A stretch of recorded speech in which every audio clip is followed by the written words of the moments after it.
नमस्कार।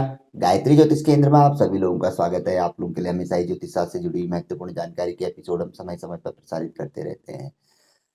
ज्योतिष शास्त्र की हर विधा से संबंधित जानकारी हम आप लोगों के लिए लेकर आते हैं। नवग्रह जनित उपाय हों, मूलभूत समस्याओं से जुड़े हुए उपाय हों, या वास्तु शास्त्र, अंक शास्त्र, अंग सपुरण शास्त्र, सगुन अपशकुन शास्त्र, कोई भी ज्योतिष संबंधित जानकारी हो, हम आप लोगों तक पहुंचाने का प्रयास करते हैं।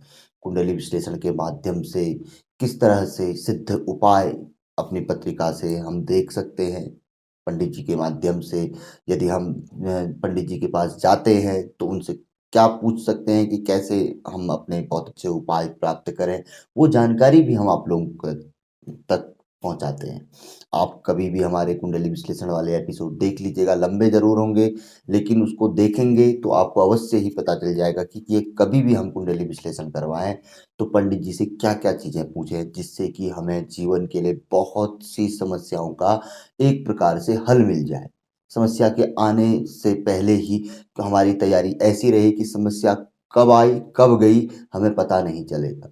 तो ये सारी चीज़ें ज्योतिष शास्त्र के माध्यम से ही हमें प्राप्त होती है। फिलहाल हम आज बात करेंगे नव ग्रहों में अत्यंत ही महत्वपूर्ण ग्रह माने जाने वाले ग्रह, जिन्हें एक प्रकार से पूर्ण सांस्कारिक ग्रह कहा जाता है, दैत्य गुरु शुक्राचार्य यानी कि शुक्र ग्रह के बारे में एक ऐसा सरल, आसान, सिद्ध और तुरंत शीघ्र फल देने वाला उपाय। शुक्र ग्रह की पीड़ा में या शुक्र ग्रह से हमें सुख फल प्राप्त करना हो तो इस उपाय के माध्यम से हम अपनी समस्या का हल प्राप्त कर सकते हैं। शुक्र ग्रह के बारे में हम ढेर सारे उपाय लाए हैं। शुक्र ग्रह की व्याख्या हम एपिसोडों में कर चुके हैं। थोड़ी बहुत जानकारी यहाँ पर भी हम आप लोगों को देंगे। शुक्र ग्रह को पूर्ण सांस्कारिक ग्रह कहा गया है। यदि शुक्र ग्रह प्रसन्न है तो हमारा जीवन सर्व सुखी है। यानी कि जीवन में सुख के कारक जो ग्रह है वह शुक्र ग्रह है। शुक्र ग्रह यदि हमारी जन्म कुंडली में अच्छे होंगे, शुभ स्थिति में होंगे तो जीवन सुखपूर्वक बीतेगा। हमें अपने भोग विलासिता के हर प्रकार के सामान उपलब्ध होंगे, हर सुख सुविधाएं हमारे पास होंगी। जैसा हम सोचेंगे, हम ऐसी चीज भी सोचें जो कि हमसे काफी हमारी पहुंच से दूर है तो वो भी हमारी पहुंच में कहीं ना कहीं से आ जाएगी, यदि शुक्र ग्रह हमारे अनुकूल है। शुक्र ग्रह अनुकूल होने से ही अच्छा दाम्पत्य जीवन व्यक्ति का चलता है। लड़के को लड़की, लड़की को लड़का बहुत अच्छा प्राप्त होता है। यदि शुक्र ग्रह की स्थिति एक की पत्रिका में भी अच्छी हो तो भी दाम्पत्य जीवन काफी अच्छा रहता है। इसके अलावा शुक्र ग्रह को भोग विलासिता का ग्रह कहा गया है। जिसका शुक्र ग्रह अच्छा होगा वो सौंदर्य प्रेमी होगा और घूमने का शौकीन होगा। भोग विलासिता, बहुत महंगी महंगी चीज़ें लेने वाला, महंगी चीज जगहों पे जाने वाला, आलीशान जीवन जीने वाला, यानी कि राजाओं की तरह जीवन जीने वाला, ऐसे व्यक्ति को हम कह सकते हैं।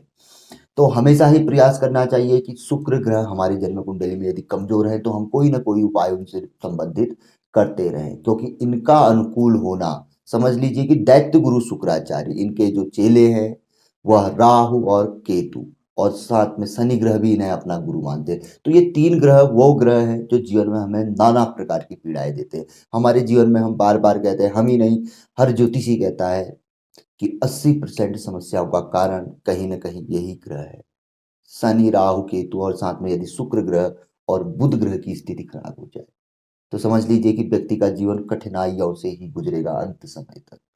और शुक्र ग्रह वीक हैं तो समझ लीजिए कि व्यक्ति के पास चीजें होते हुए भी व्यक्ति को प्राप्त नहीं होगी। मान के चलिए कि अच्छा घर है लेकिन व्यक्ति की नौकरी कहीं ऐसी जगह पे होगी कि वो उसका भोग ही नहीं कर पाएगा।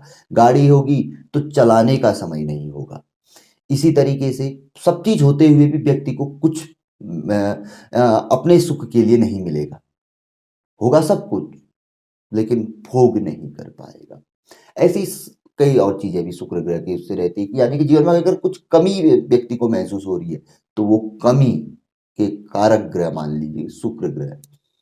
तो आज हम शुक्र ग्रह के लिए बहुत अच्छा और सरल, आसान, जो हम कह रहे हैं कि तुरंत फलदायी उपाय जो ज्योतिष शास्त्र में बताया गया है आप लोगों के लिए लेकर आए हैं।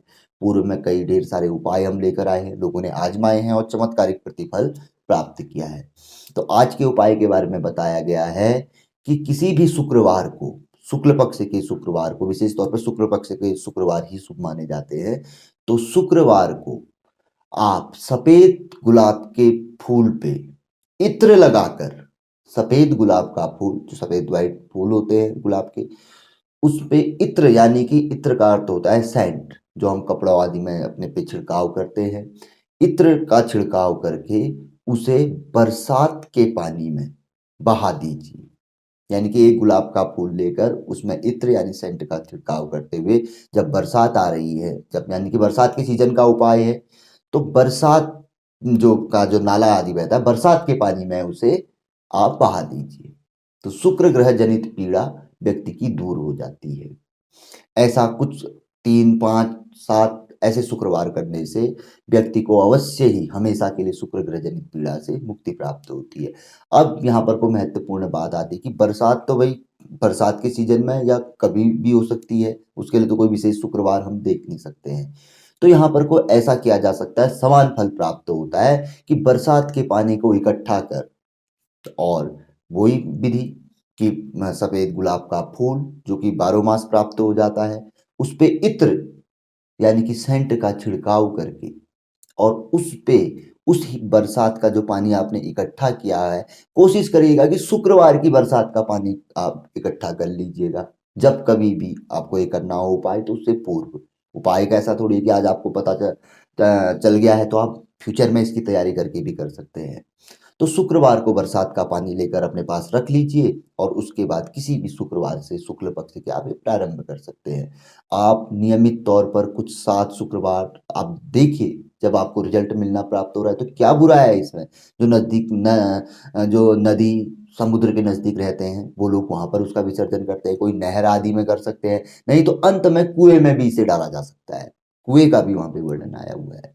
तो यानी कि सफेद पुष्प लेकर उस पे इत्र यानी सेंट का छिड़काव और बरसात के पानी का छिड़काव कर किसी भी शुक्रवार से, शुक्ल पक्ष के शुक्रवार से प्रारंभ किया जा सकता है। हर शुक्रवार 3, 5, 7 इस तरीके से कर लीजिए, आपको अवश्य ही चमत्कारिक प्रतिफल प्राप्त होगा। और अपने नजदीक पे जो भी नहर आदि बहती है, बहता हुआ जल, नहीं तो अंत में कुआं, उस पे आप इसको डाल सकते हैं। अत्यंत ही एक प्रकार से सरल भी है, सिर्फ और थोड़ा सा जटिल है। जटिल यानी कि थोड़ा सा ये है कि भाई बरसात का पानी आपको ले लेना है, और एक बार आ गया आपके पास, और विशेष तौर पर शुक्रवार की बरसात का, तो समझ लीजिए कि आपका उपाय सिद्ध है।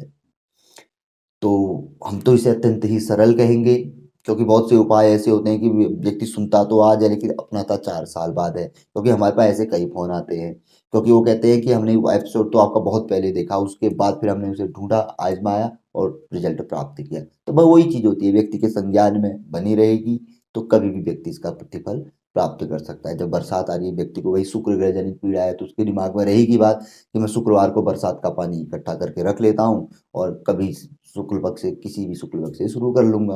और गुलाब का फूल तो भाई अवेलेबल हो ही जाता है, और दूसरा इत्र तो आसानी से प्राप्त हो जाती है। तो बहुत अच्छी जानकारी थी, अमल करिएगा। हम तो ये कहेंगे कि जो अमल करेगा प्रतिफल स्वयं देखेगा। तो जानकारी अच्छी लगे तो अवश्य ही आगे बढ़ाकर शेयर कर सकते हैं, लाइक कर सकते हैं एपी वीडियो को।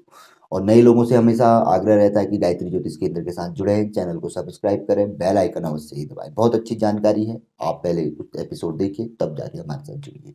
हम हर एपिसोड में लगभग ऐसा आप लोगों से कहते हैं, क्योंकि कहीं ना कहीं ये ज्योतिष जानकारी आप हमसे नहीं किसी और से भी जुड़िए भविष्य में, क्योंकि ये हमारे धर्म शास्त्र, ये एक हमारी परंपरा रही है। एक भगवान ने हमें एक ऐसा मार्ग दिया है कि जो हम जिसमें जाकर हम अपनी समस्याओं का हल प्राप्त कर सकते हैं। तो अवश्य ही ज्योतिष शास्त्र से जुड़ना चाहिए। तो मिलेंगे ऐसी किसी बहुत अच्छी जानकारी के एपिसोड के साथ अगले वीडियो में। तब तक के लिए नमस्कार, जय श्री राम, जय श्री कृष्णा, ओम नमः शिवाय।